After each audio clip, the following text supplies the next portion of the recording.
innama amruhu idha arada shay'an an yaqula lahu kun fayakun فسبحان الذي بيده ملكوت كل شيء وإليه ترجعون. صدق الله العظيم. Hakika Allah subhanahu wa ta'ala ndiye mfanyaji wa kila kitu na ndiye mtekelezaji wa kila kitu. Anapotaka jambo katika hii dunia kwa kiumbe yoyote, basi Allah huamrisha tu, husema tu kun fayakun. Subhanallah, huu ni tukufu wake Allah subhanahu wa ta'ala.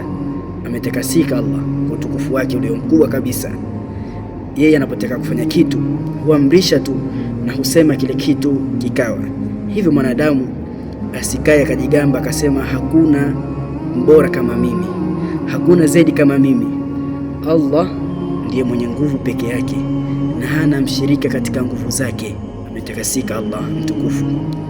Tuzingatieni hii aya, innama amruhu idha arada shay'an an yaqula lahu kun fayakun fasubhana alladhi biyadihi malakutu kulli shay'in wa ilayhi turja'un.